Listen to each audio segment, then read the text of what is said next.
ओम श्री योग वासिष्ठ महारामायण वैराग्य प्रकरण 27वां सर्ग।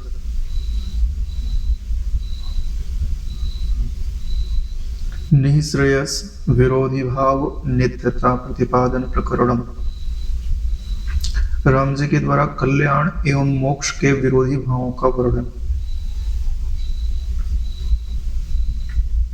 श्री रामवाच अन्यत चतात अति राम रम्ये मनोरमे चेह जगत स्वरूपे न किंचिद आयाति तदर्थ जातम ये नाति विश्रांतिम उपैति चेतः। राम जी का कहना है कि हे तात, आगे और भी सुने, यानी अपने वैराग्य का वर्णन करते हुए अपने भीतर जो जगत से सुख की आशा है उसकी व्यर्थता का प्रतिपादन करते हुए कहते हैं कि मात्र दर्शनार्थ रमणीय, यानी केवल देखने मात्र ही सुंदर, यथार्थतः अरमणीय, यानी सचमुच में जिसमें कोई सुंदरता नहीं है।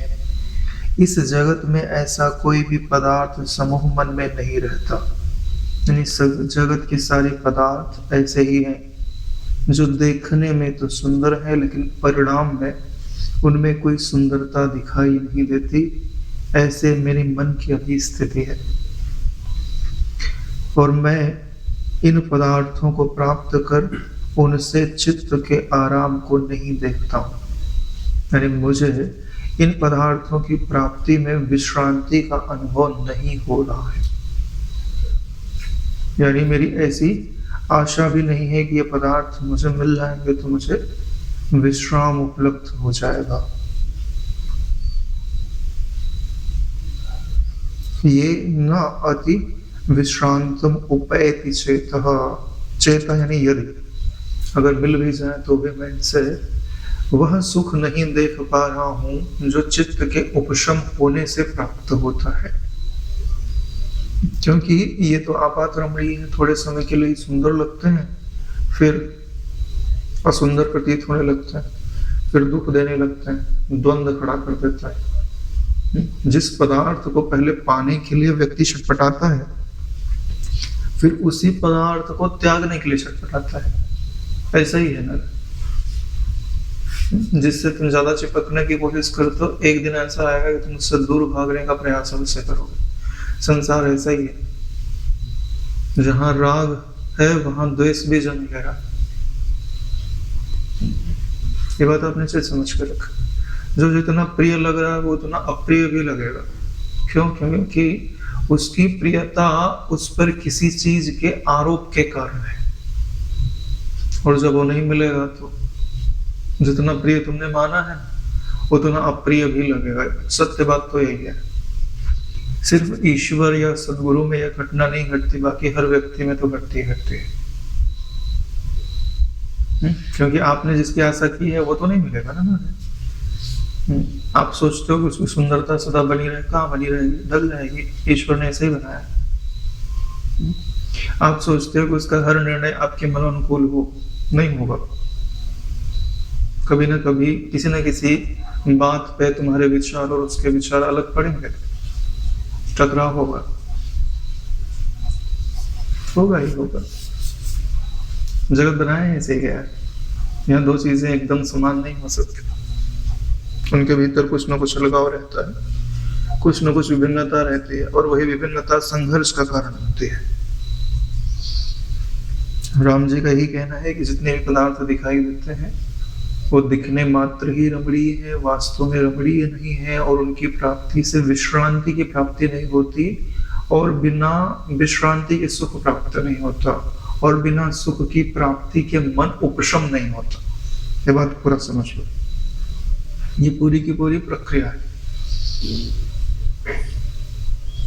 जहां मात्र कल्पना की ही क्रीड़ा है, ऐसे बाल्यकाल के व्यतीत हो जाने पर, अब तीनों अवस्थाओं का वर्णन करते हुए कहते हैं कि हाँ, जो बाल्यकाल है वो तो सिर्फ कल्पना मात्र, ये मिल जाए, ये कर लूं, क्योंकि करने की सामर्थ्य तो होते नहीं। मैं बड़ा हो जाऊंगा फिर ये करूंगा, फिर ये पाऊंगा, बच्चों की तो ये कल्पना होती है, बड़ा होके कार चलाऊंगा, यहाँ घूमूंगा, ये करूंगा, जैसे देखते हैं आसपास वैसे ही कल्पना करते हैं।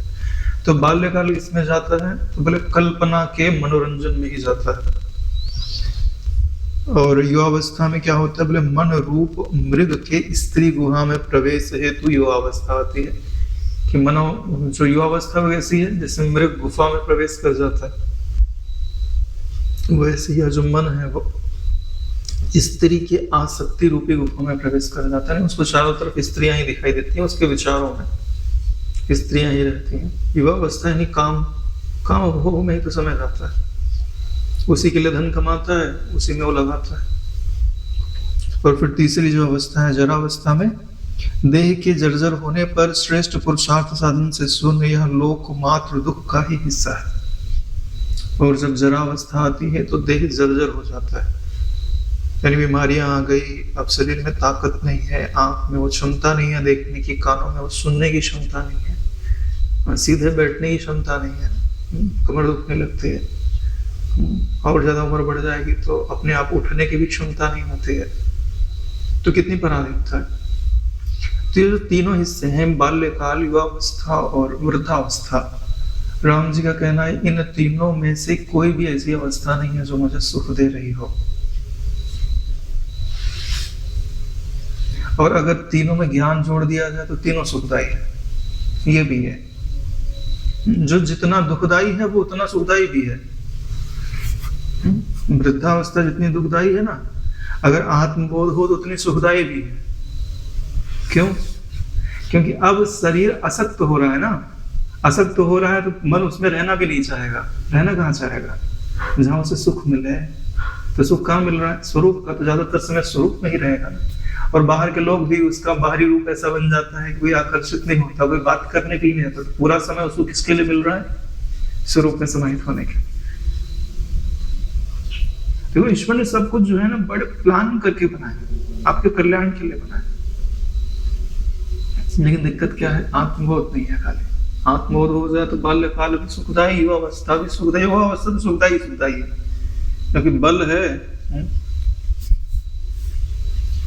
और ज्ञान के कारण सुनता और वैराग्य रहता, ईश्वर की प्रीति रहती।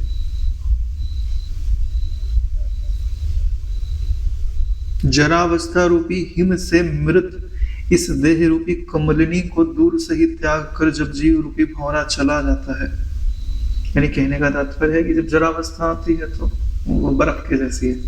जब बर्फ गिरती है तो कमल नष्ट हो जाता है। तो कौन सा कमल है? यह जो मनुष्य का जीवन है वही कमल है।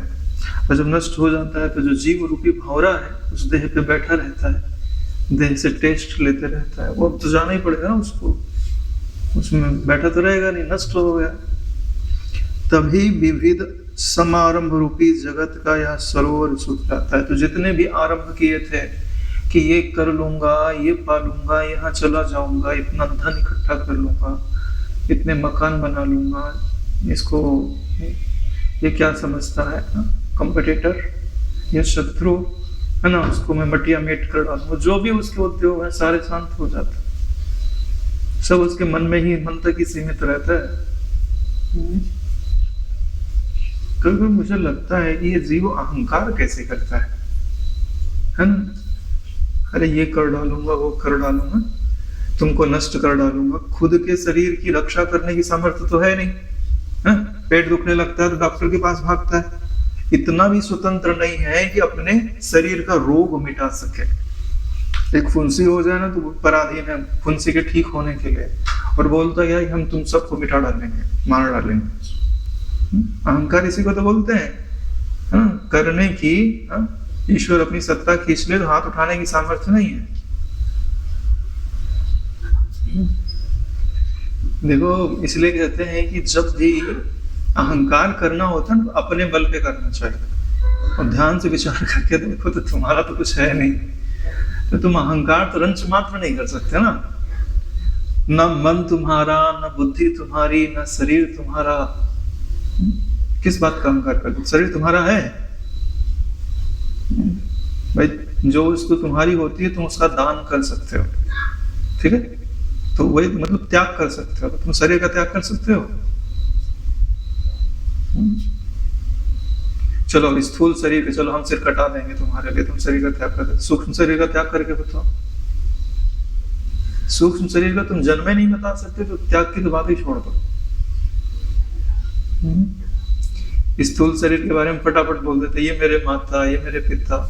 अभी हम पूछ लेंगे तुम्हारे सूक्ष्म शरीर का माता कौन है, पिता कौन है, तो बता नहीं पाओगे। और तुम्हारा बर्थडे कब है तो भी नहीं बता पाओगे। भाई सूक्ष्म शरीर तुम्हारा किस दिन जन्मा, क्या बता सकते हो? नहीं बता सकते। उसका पिता कौन? बोले हिरण्यगर्भ। माता कौन? बोले वहां पिता माता नहीं होता, सूक्ष्म शरीर में लिंग ही नहीं होता। हम सूक्ष्म शरीर स्त्री होता है कि पुरुष होता है? अरे नारायण, कल्पना तो कल्पना होती है, उसमें स्त्री पुरुष का भाव बाद में किया जाता है। जैसे कोई पूछे कि भाई तुम्हारा जो ईश्वर है वो पुरुष है कि स्त्री है? बोले वो मनुष्य थोड़ी है कि स्त्री होगा कि पुरुष होगा। अरे नारायण, स्त्री पुरुष तो उसकी कल्पनाएं हैं, कल्पनाओं से परे है नारायण। उसको क्या होगा? है तो वहां सर्व है, जितनी भी तुम कल्पना कर लो सब वही है, और कल्पना से अतीत भी वही है। तुम अपनी मन की मान्यताओं में उसको तौल नहीं सकते, तुम्हारी बुद्धि उस तक पहुंच ही नहीं सकती। क्यों? बुद्धि को उसने बनाया। बुद्धि एक्सेस कर सकती है परमात्मा को, 1% भी नहीं कर सकती। ये जितनी बुद्धि का प्रयोग तुम परमात्मा को समझने के लिए करते हो ना, सब जाकर के क्या कहती हैं कि परमात्मा सबसे अतीत है, शरण हो जाओ। इतना ही है ज्ञान पूरे का पूरा। ये जितना तुम पढ़ते हो ना, ये सब क्या है कि वो परमात्मा अद्वय है और जगत कल्पित है। यानी कल्पित का आश्रय छोड़ के जो अद्वय है उसकी शरण हो जाओ, चाहे मम रूप से शरण हो जाओ, चाहे अहम रूप से शरण हो जाओ। इतनी तो ज्ञान है। इससे अधिक कोई ज्ञान हो तो बताओ। इतना ज्ञान है। यह फल साधन से न होए, साधन से हो ही नहीं सकता, क्योंकि अगर साधन से होने लगे तो साधन बड़ा हो जाएगा, वो छोटा हो जाएगा। अगर 1000 रुपए में तुमने साइकिल खरीदी है तो इसका मतलब साइकिल का जो मुख्य दाम होगा वो 1000 रुपए से कम ही होगा, यानी 1000 रुपए बड़ा हो गया। साइकिल छोटी होगी तभी तो मिला, तो साधन बड़ा हो जाएगा, ईश्वर छोटा हो जाएगा। साधन तो बहाना है।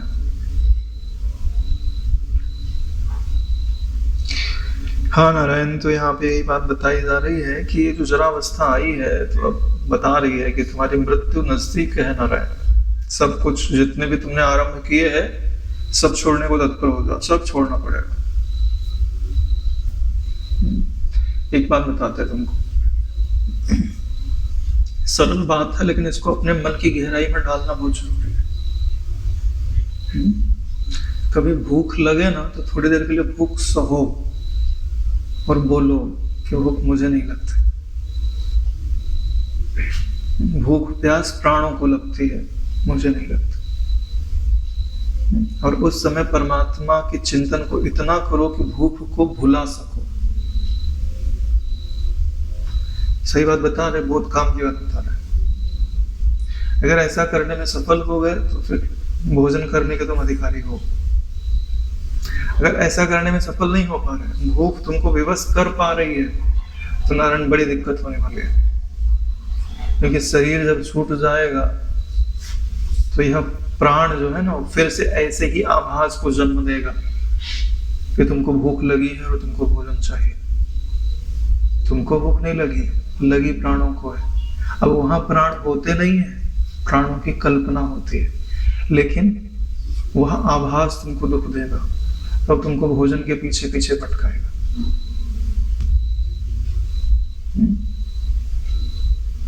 ऐसे ही बॉर्डर पे ऐसी घटनाएं देखी गई हैं कि सिपाही जो है लड़ रहा था, उसको बड़ी भूख लगी और उसी समय उसको गोली आई और लग के मर गया। तो रात्रि में कोई जा रहा था, उसने अपनी घटना में लिखा हुआ है कि उसको 2 सैनिक दिखाई दे और काफी समय से उसके पीछे पीछे चलते जाए।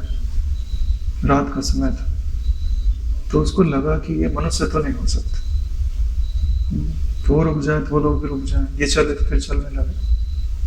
तो उसने हिम्मत करके अपने घर के नजदीक जब पहुंचा तो उसने पूछा कौन हो तुम लोग। उन्होंने बताया, बोले हम सिपाही हैं लेकिन हमको बड़ी भूख लगी है, हम मृत्यु को तो प्राप्त हो गए लेकिन हमको बहुत भूख सता रही, हमको तुम ऐसा करो हमको खिचड़ी बना के खिला दो। जब तक उनको खिचड़ी नहीं मिलेगी ना तब तक नहीं भटकेंगे। अंतिम समय भूख पे चला गया ना, वृत्ति किस पे चलेगी, भूख पे चले गए। पदार्थ मिलना है, सुगंध मिली नहीं, भाव मिल गया, खत्म हो गया।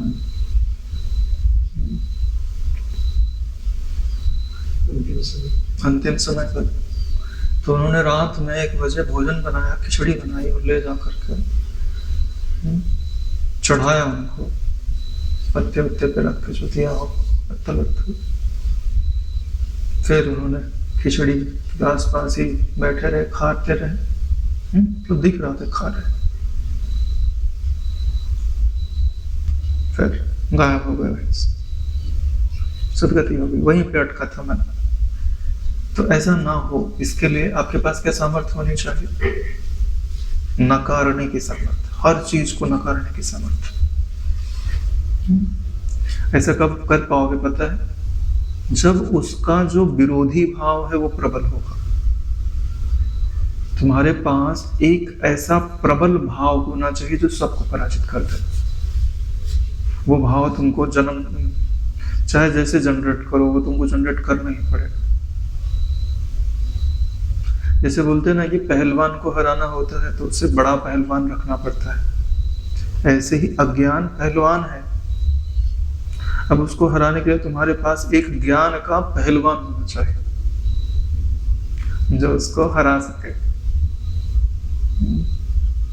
ऐसा नहीं हुआ तो कुछ भी माया में कुछ भी हो सकता है और कुछ भी नहीं भी हो सकता है, ऐसा भी कोई जरूरी नहीं है, लेकिन सतर्कता तो रहनी चाहिए। क्या पता अंत समय में क्या होगा।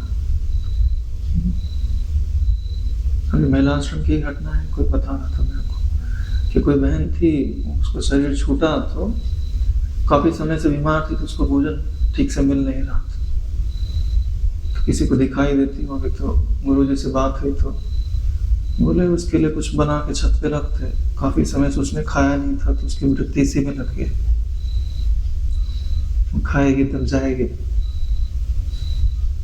साधकों में हो जाता है, इसलिए हम आपको बात बता रहे हैं, कल्पना मात्र नहीं बोल रहे। कितने जब ध्यान कर रहे हो, लेकिन अंतिम समय वृत्ति बन गई, भूख से तड़प रहा है व्यक्ति, तो वो भूखाकार वृत्ति बन गई, तो जब तक वो नहीं दिया जाएगा तब तक वो यहीं रहेगा। इसके लिए उसको नकारने की क्षमता होनी चाहिए। अब हम तुमको बताते हैं बात, ये पूरी कैसे की जाती है। इसके लिए मानस जगत में प्रवेश होना चाहिए। काय में? मानस जगत, ठीक है। मानस जगत में प्रवेश के लिए उपासना की जाती है। इसके लिए मैं उपासना पे बहुत जोर देता हूँ। जिनको भी ज्ञान अपना स्थिर रखना, उनके पास उपासना का बल होना चाहिए। जैसे मैं बोलता हूँ एप्पल का ध्यान करो, ठीक है। एक दिन तो ऐसा हुआ कि मैंने एप्पल का ध्यान किया और सर्दी हुई थी मेरे को, मैंने उठाया, मैंने बोला लाओ खा लेते हैं। खा लिया, छींक नहीं आ रही थी, उसके बाद छींक आना चालू हो गई। मजाक की बात नहीं बोल रहे। अब तुमको खांसी लाना हो तो तुम अभी कैथा होता है ना, कैथ समझते, कपित्थ, हाँ सफेद कलर का, बहुत खट्टा खट्टा होता है, जिसको अच्छे से एकाग्रता आती है, ठीक है ना। उसको एकाग्रता से तोड़ो, निकालो और खाओ। और उसके बाद भावना करो कि मैं ठंडा ठंडा पानी पी रहा हूं। उस दिन खांसी नहीं आया तो बताना। कहता नहीं खाना है, कहते खाने की सिर्फ भावना करनी। अब तुम्हारे पास एकाग्रता नहीं है, तुम ऐसे वैसे कर रहे हो तो बात अलग है। मैं करूंगा तो मेरे को तो खांसी आने लगेगी, होता है ना। अभी आपको उस दिन नहीं बताया था, अमेरिका में प्रयोग किया कि 40 बॉडी बिल्डरों को इकट्ठा किया गया कि भाई ये लोग वर्कआउट करते हैं तो इनकी मसल्स बन रही है, उनका ग्रोथ दिखाई देता है, भाई इतने दिन में इतनी मसल बन जाती है। तो ट्रेनर रख दिया गया, बोले अब आपको वर्कआउट नहीं करना है, लेकिन सिर्फ सोचना है, ये पहला डंबल बांध रहा हूँ, दूसरा मार रहा हूँ, तीसरा मार रहा हूँ। तो जितना समय वर्कआउट में लगाया जाता था उतना ही समय बैठ के उनको मानस रूप से वर्कआउट कराया जाता है। यानी स्थूल शरीर वर्कआउट नहीं कर रहा है, सिर्फ सूक्ष्म शरीर वर्कआउट कर रहा है। 40 दिन के बाद उनकी मसल्स को नापा गया तो ठीक वैसे ही ग्रोथ हो रही है जैसे स्थूल शरीर के वर्कआउट करने से होता है। इसे समझ रहे हैं? मन से किया होता है, मन मूल करता है। स्थूल शरीर तो उसकी छाया भर रहना है, मन से होता है ना। तो यही चीज हर जगह काम कर सकती है। अब अगर सैनिक के पास धारणा होती और जब उसको भूख लगी तो वो वहां बोलता है स्थूल से तो मेरा भूख मिटेगा नहीं, अब ऐसा करते सूक्ष्म शरीर में कुछ खा लिया जाता है। तो वो मन से बनाता, मन से खाता, मन से तृप्त हो जाता। संभव है किसी आश्रित नहीं, उसको पता नहीं है। ये धारणा का बल है नारायण। ये जो जगत में जितनी पदार्थ है सब धारणा से ही तो बने हुए हैं। विश्वामित्र जी ने धारणा से ही तो बाजरा उन्हीं का बनाया हुआ है, नारियल भी उन्हीं का बनाया हुआ, शायद चावल भी उन्हीं का बनाया हुआ। तो कितनी सामर्थ्य है धारणा के अंदर। जब सूक्ष्म जो है स्थूल का रूप ले सकता है ना, तो पहले सूक्ष्म तो होगा।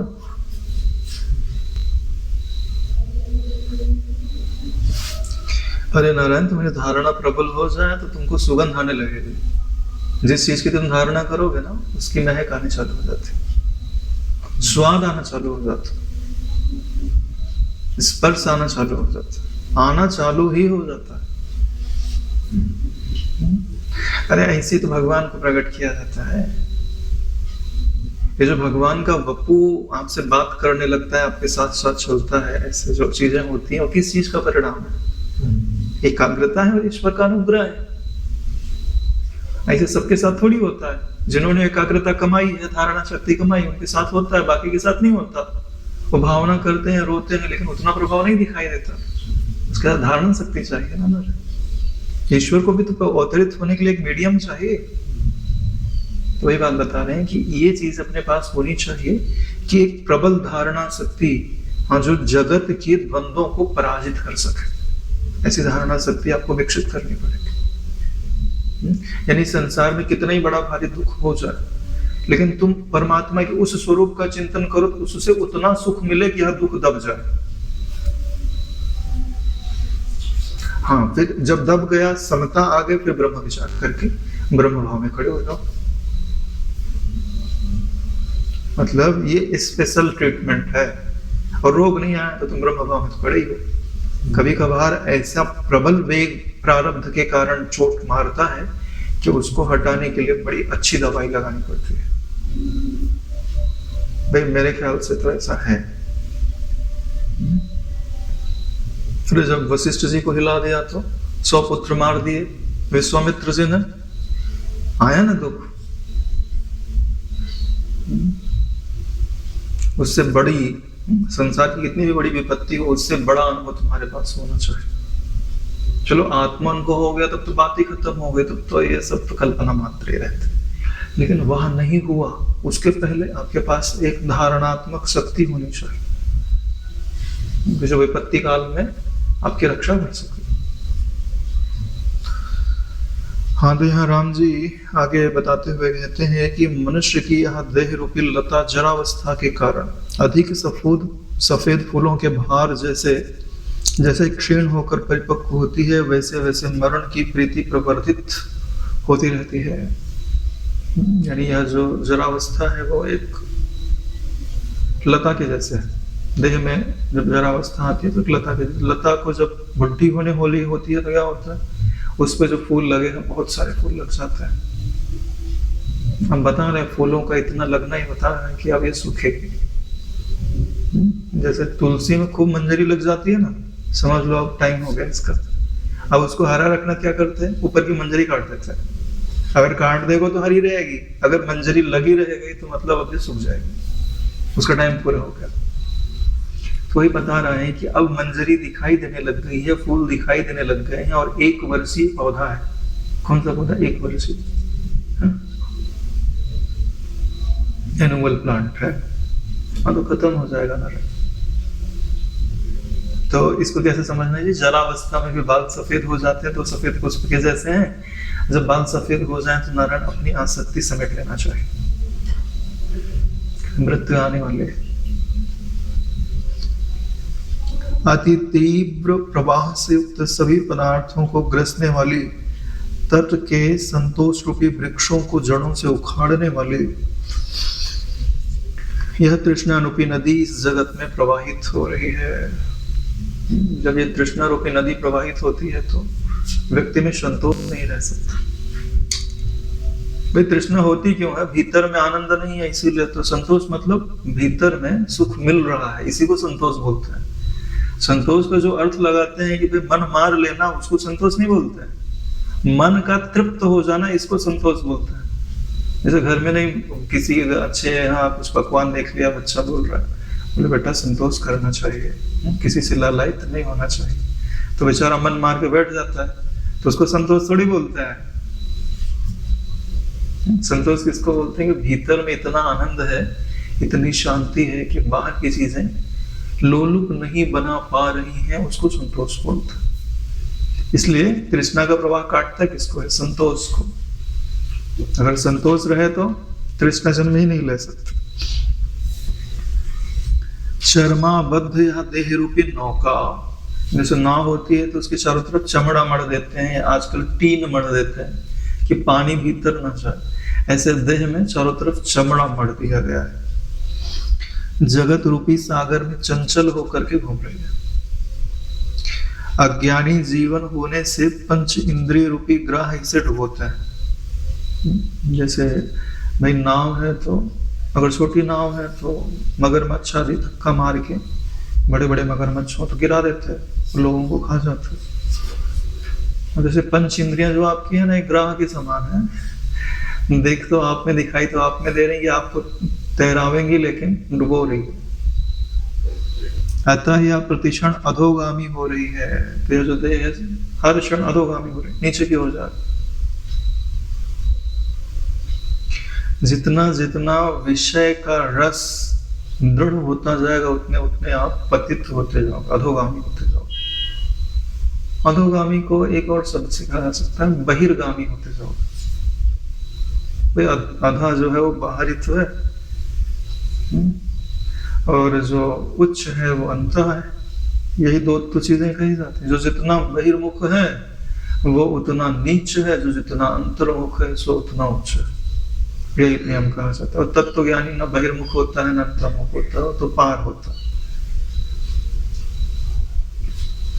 तृष्णा रूपी लता वन में घूमने वाले मन रूपी मरकट काम रूपी वृक्षों की शाखा में भ्रमण कर मात्र कालक्षेप ही करते हैं, फल कुछ नहीं पाते।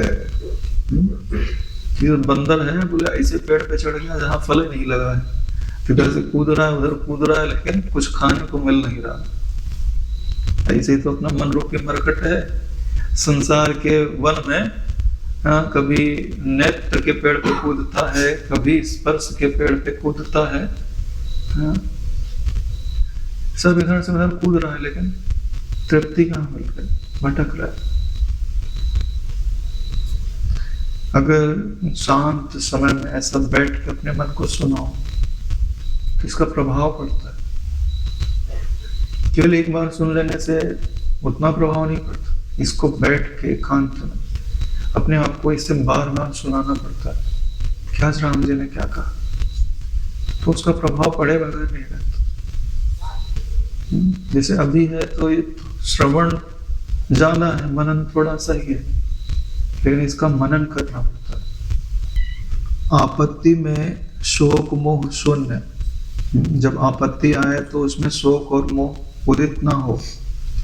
संपत्ति में गर्व ना होने से, और संपत्ति मिले तो गर्व ना हो। अति सुंदर स्त्रियों से पवित्र अंतस वाले महात्मा अति दुर्लभ है। और उनका अंतःकरण कैसा है, बोले जैसे सुंदर स्त्रियों का मुख सुंदर होता है वैसे उनका अंतःकरण सुंदर है। ऐसे जो महात्मा है वो दुर्लभ है। यानी शोक का वातावरण बना है, लेकिन शोक और मोह जन्म नहीं ले रहा। संपत्ति खूब आ गई है, अभिमान करना चाहिए, दूसरे को नीचा दिखाना चाहिए, लेकिन वो अहंकार नहीं करता।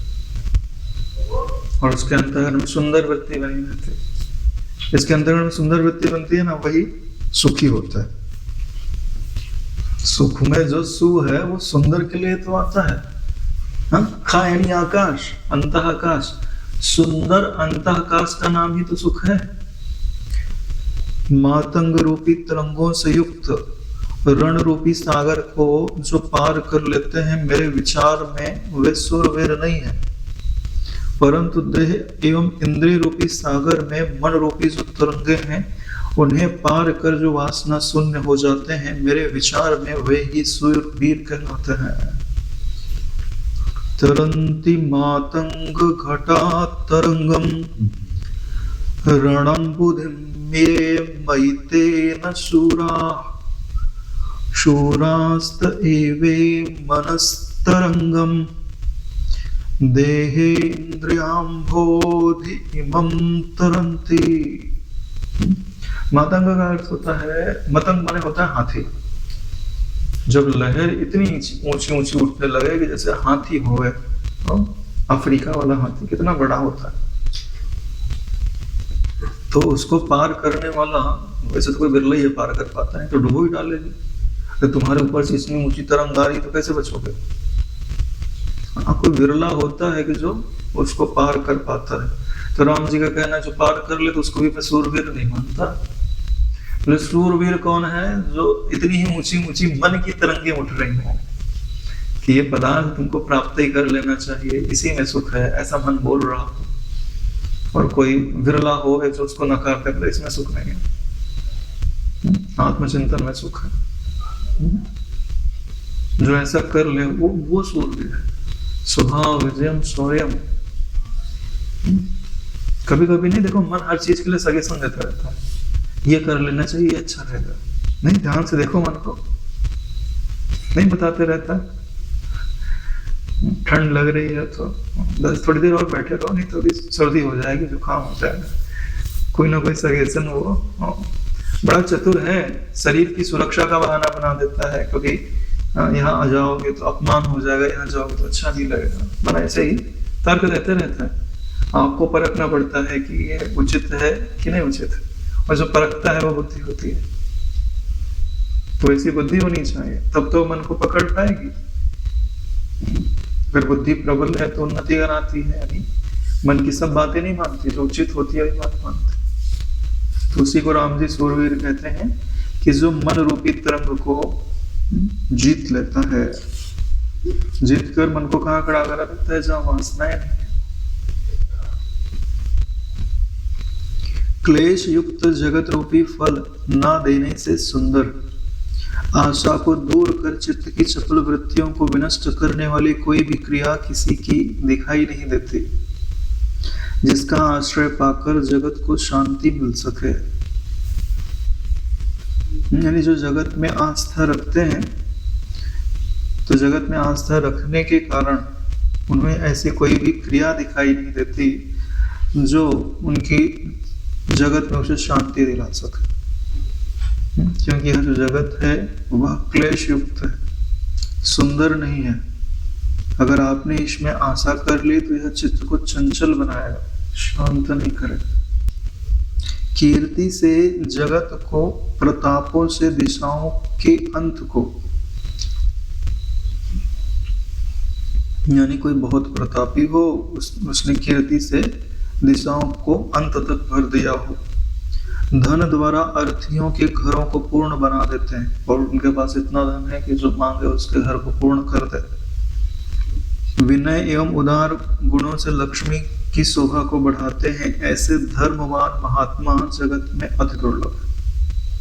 ऐसे महात्मा को धरती पे होना तो बड़ा कठिन है नारायण।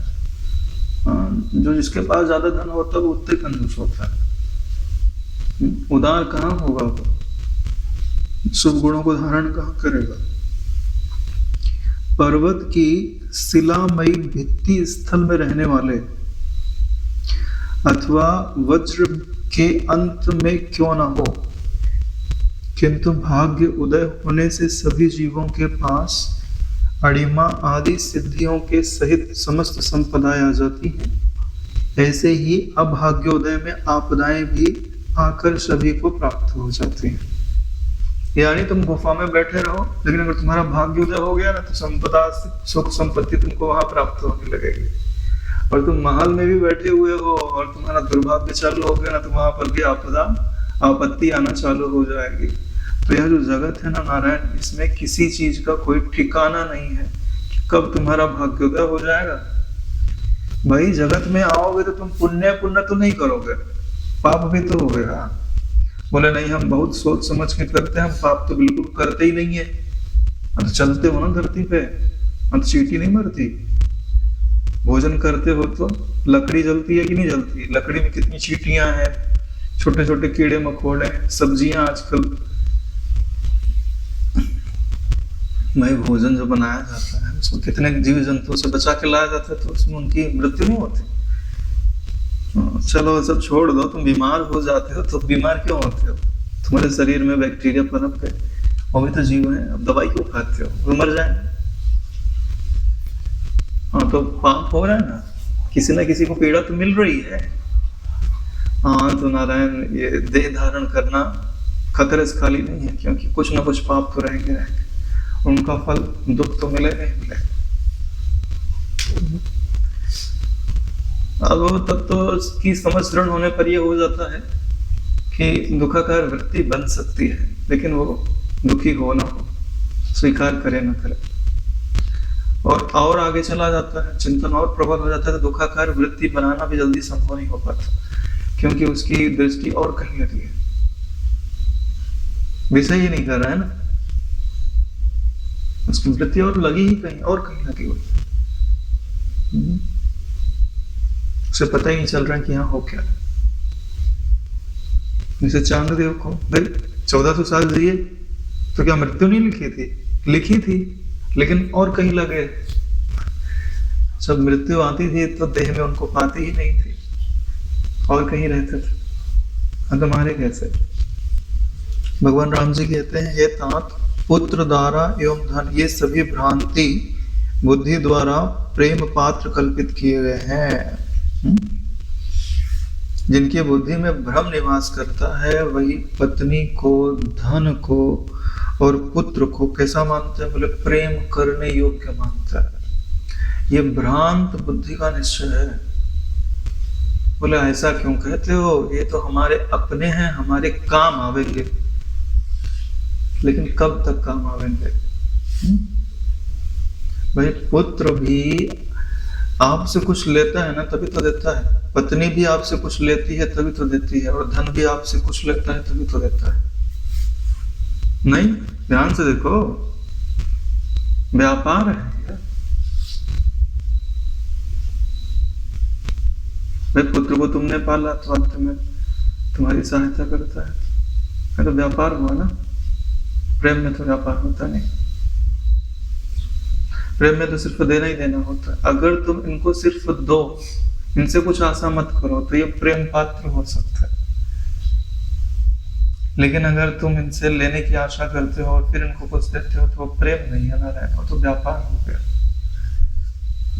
तो अगर तुम पुत्र को ईश्वर बना दो, पत्नी को ईश्वर बना दो, तो कोई बात नहीं, कर लो प्रेम।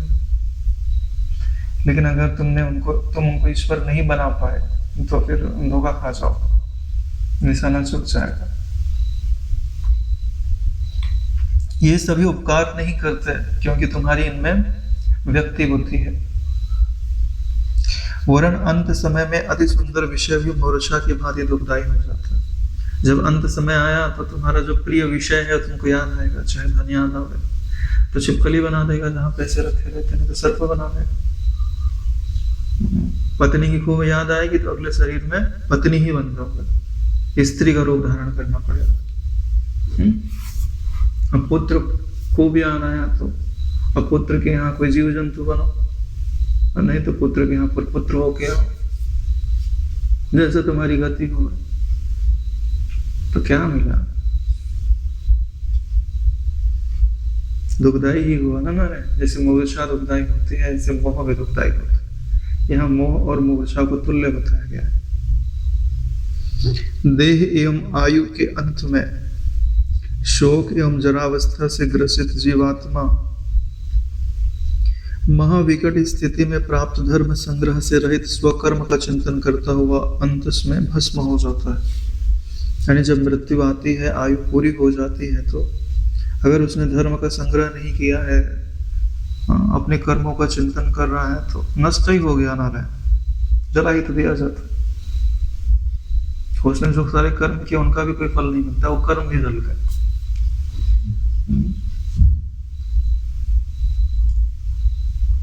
जल गए मतलब अल्प फल देकर के नष्ट हो जाता। शुरू में धनोपार्जन एवं विषय उपभोग की तीव्र तृष्णा से काम एवं अर्थ की प्राप्ति में रत धर्म प्राप्ति में विघ्नभूत क्रियाएं हैं, जो क्रियाएं हैं उन्हीं में दिनों को व्यतीत करने के बाद आयु के अंत में मयूर पंखवत मानव का चंचल चित्त कौन से उपाय के द्वारा विश्राम को प्राप्त हो। पूरा जीवन तो अर्थ और काम को पैसा जमाने में और पैसे से कामना के उपभोग वस्तुओं को खरीदने में पूरा जीवन लगाया, और जब जरावस्था आ जाती है, वृद्धावस्था आ जाती है, तो कौन से उपाय से मन शांत हो? उसका तो कभी अभ्यास किया ही नहीं है। तो यानी कि उस समय विश्राम नहीं मिलता। वैसे भी कहा जाता है कि बुढ़ापे में नींद नहीं आता। क्यों नहीं आता? काम और अर्थ की, उसमें परिवार का मोह आदि भी आ गया। वैसे भी नींद ना आना, भगवान ये बताते हैं कि अब सोने का समय नहीं रहा, जगो। लेकिन जो पहले नहीं जग पाया, फिर अब क्या जगेगा? नदी के उच्च तरंगवत क्षण भंगुर दैवेच्छा से मिलने पर अप्राप्त रूप से समक्ष आए हुए कर्म फलों के द्वारा आत्मा से पृथक पदार्थों में आसक्ति रखने वाला यह जगत ठगा जाता है। यानी इस जगत में वो ठगा जाता है। ऐसे समझ लीजिए कि जैसे नदी की ऊंची तरंग आ रही है, तो अगर कोई बोले कि इस तरंग पर चढ़ करके मैं नदी को पार कर ले जाऊंगा, तो क्या नदी पे चढ़ करके, तरंग पे चढ़ करके कोई पार जाता है? लेकिन तरंग इस किनारे से उस किनारे जा तो रही है। ऐसे ही जगत है नारायण। जगत के जो भी पदार्थ है उन पे आरूढ़ होकर कोई जगत के पार नहीं जा पाता। ये कार्य मेरे करने के समीप है, यानी इन कार्यों को मैं करूंगा, अन्य देश काल में भी करने के लिए, यानी आगे भी करूंगा, इत्यादि विचार जो पहले अच्छे लगते हैं, यानी पहले तो अच्छे लग रहे हैं जब युवा अवस्था है, लेकिन जब आगे जाते हैं तो बाद में परिणामतः दुख देने वाले होते हैं। क्योंकि नारायण वास्तव में आप कर्म नहीं चाहते, कर्म के द्वारा कुछ चाहते हो। चाहे कर्म से धन प्राप्त हो जाए, धन से वस्तुएं प्राप्त हो जाए, वस्तुओं से सुख मिले। वस्तुओं से सुख कैसे मिलता है? कि वस्तुओं के होने पर मन में सुखाकार वृत्ति बने, यानी अंत में तुम सुखाकार वृत्ति बनाना चाहते हो। तो अपने यहाँ गणित क्या कहा जाता है? बोले इतनी लंबी प्रक्रिया में क्यों जाते हो? सुखाकार वृत्ति तो तुम बिना पदार्थ के ही बना सकते हो। यही तो उपासना, यही तो सिखाया जाता है अपने यहाँ। भाई अपने यहाँ भौतिक जगत में उतनी उन्नति क्यों नहीं की? क्योंकि वो समझते हैं ना कि भौतिक जगत से कुछ प्राप्त नहीं होता। भौतिक जगत तो सूक्ष्म जगत की छाया मात्र है, अल्प समय ही तो है, इसलिए इतना महत्व नहीं दिए। अपन ने महत्व किसको दिए है? अध्यात्म को महत्व दिया। अध्यात्म मतलब स्वतंत्रता में महत्व दिया। कितने बड़ा प्लेन बना लो, वो भी तो फ्यूल से ही चलेगा। अब फ्यूल की गुलामी, इसकी गुलामी, उसकी गुलामी। अपने यहाँ तो ऋषि लोग सूक्ष्म शरीर निकाल के घूम घाम के आ जावे, ना कोई फ्यूल लग रहा है, ना कुछ लग रहा है, ना समय लग रहा है। अब तुम भेजते रहो रॉकेट चंद्रमा पे, और 10 मिनट में गए, चंद्रमा घूम घाम के आ जाए। ऐसे लोगों को तो जानता हूँ जो चंद्रमा पे जाके आए, सूक्ष्म शरीर से। कोई बहुत बड़ी चीज नहीं है, लेकिन ज्यादा दूर नहीं जाना चाहिए, क्योंकि अगर टाइम का डिफरेंस हो गया तो फिर बाद में परेशानी हो सकती है। क्योंकि तुम ऐसे देश काल में प्रवेश कर गए जहाँ का टाइम यहाँ से डिफर करता है, तो तुमको लगे कि मैं 1 घंटा ही हुआ और यहाँ पता चला हफ्ता भर बीत गया, तो शरीर तुम्हारा जला दिया।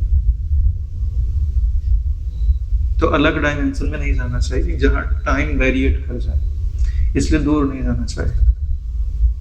पृथ्वी पे ही घूमो इधर उधर।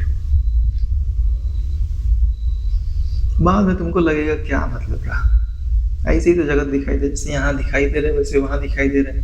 जैसे सपने में अपन दुनिया भर की चीजें देख लेते हैं तो उससे क्या मिल जाता है, ठीक है, ऐसे ही अनुभव होता है। वे स्त्री एवं पुरुषों के प्रति के प्रिय आचरण रूपी हेतु से देह को जर्जर कर चित्त को ज्ञान द्वारा नष्ट भ्रष्ट कर देते हैं। तो कौन से ज्ञान के द्वारा नष्ट भ्रष्ट कर देना? यहाँ विषय ज्ञान है जिससे चित्त नष्ट भ्रष्ट हो जाता है, और स्त्री पुरुष के जो प्रिय आचरण है, जो उनके लिए अच्छे लगते हैं, वही उनको याद आता है और उन्हीं का वो चिंतन करता है, और उससे होता क्या है कि चित्त जर्जरीभूत हो जाता है। चित्त में ईश्वर को याद करने की सामर्थ्य नहीं रहती, चंचल हो गया। जैसे पेड़ों के पत्ते प्रकट हो शीघ्र नष्ट हो जाते हैं, वैसे ही आत्मिक ज्ञान से हीन प्राणी जन्म लेने के बाद कुछ ही दिनों में विनष्ट हो जाता है। भाई पत्ता जन्मा है तो गिरेगा, ऐसे ही जो ज्ञानहीन प्राणी है वो भी पत्ते के जैसे निकलता है, धीरे धीरे बढ़ता है, फिर पीला पड़ के नीचे गिर जाता है। यत्र तत्र दूर तक विचरण करके सायंकाल घर में आकर ज्ञानी जनों के समागम एवं श्रेष्ठ कार्यों से स्वर्ण दिन के व्यतीत हो जाने पर रात्रि में अज्ञानी के अतिरिक्त किसे निद्रा आ सकते हैं? क्या बात है, क्या लाइन लिखी है। जो अज्ञानी होता है रात्र में पांव फैला के वही सो सकता है, अगर उसे ज्ञानी जनों का समागम नहीं मिला और श्रेष्ठ कर्म उसने नहीं किया तो। भाई ज्ञानी जनों का समागम नहीं मिला, श्रेष्ठ कर्म नहीं किए तो तुम सो कैसे सकते हो? तुम्हारा भविष्य दुखदायी है, तुमको उसको बदलने के लिए लगा हुआ होना चाहिए। ये तो ठीक वही बात हो गई कि तुम नाव से जा रहे हो और नाव में छेद हो गया, पानी भर रहा है, और तुम बोलो भर रहा है, भरने तो करना क्या है, अभी मेरा सोने का समय आ गया, भरना है तो भरने, मैं जाके सोता हूँ आराम से। अबे मूर्ख आदमी, कितनी दूर सोएगा? 1-2 घंटे में तो पानी भर जाएगा, अगर डूब जाएगा, जब डूबने लगेगा तो याद आएगा। सबसे पहला काम क्या करना पड़ता है कि जो नाव डूब रही है ना उसको बचाओ, किराने लगने का प्रयास करो। किनारे कैसे लगती है कि श्रेष्ठ जनों का संग करे, श्रेष्ठ कर्म करे, ज्ञानी जनों का सत्संग करे, और फिर वो समझ करके मनन करे, नित्यासन करे, धारणा का विकास करे। कौन सी धारणा? ज्ञानमयी धारणा का विकास करे। ज्ञानमयी धारणा ना समझ में आवे तो कम से कम साकार ईश्वर की धारणा का विकास करे, साकार गुरु की धारणा का विकास करे। लेकिन विकास तो करना ही पड़ेगा, बाहर दौड़ने से काम नहीं चलेगा। तुम मंदिर में 100 या 1000 बार जाओ, लेकिन तुम्हारी वृत्ति में अगर भगवान आरूढ़ नहीं हो रहे हैं तो काम नहीं बनेगा। मन से जाना पड़ता है, तन का कोई महत्व ही नहीं है, तन का कोई महत्व नहीं, जो भी महत्व है वो मन का महत्व है। लेकिन ये बात जल्दी से कोई लोग समझते नहीं है, इसके लिए मैं मन से कार्य करने पे ज्यादा जोर देता हूँ। जैसे पितरों का तर्पण करना है तो मन से करना सीखो, पितरों का श्राद्ध करना है तो मन से करना सीखो, गंगा में स्नान करने जाना है तो मन से करना सीखो,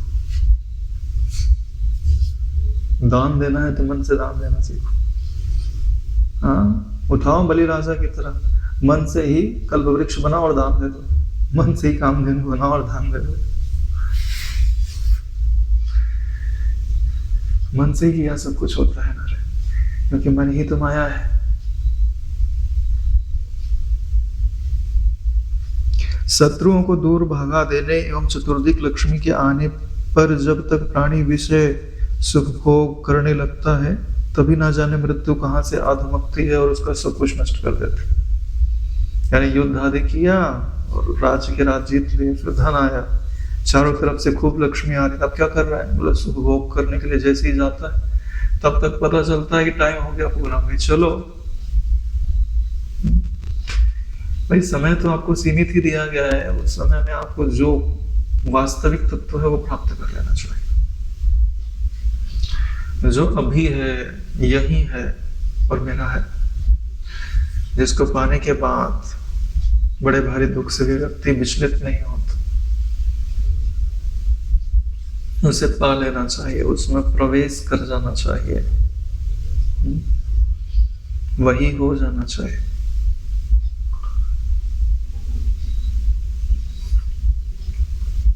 यह जो ज्ञान है वो सिर्फ सुनने के लिए नहीं है, सुनकर समझो, समझ कर दोहराओ, तब तक दोहराओ जब तक उसकी भावना न बनने लगे।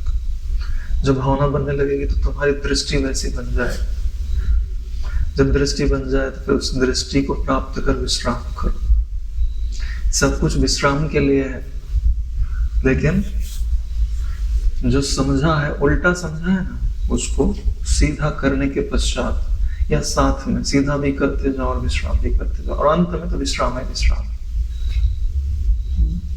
184 के बंधन से छूटा, खोली कमर, अब रहा आराम पाना, काम क्या बाकी रहा, लग गया पूरा निशाना। ओम कायेन वाचा मनसेन्द्रियर्वा करोमि यद्यत् सकलं परस्मै श्री सद्गुरुवे समर्पयामि। ओम सहनावतु सहनौ भुनक्तु सह वीर्यं करवावहै तेजस्विनावधीतमस्तु मा विद्विषावहै। ओम शांति शांति शांति। श्री सद्गुरुदेव भगवान की जय।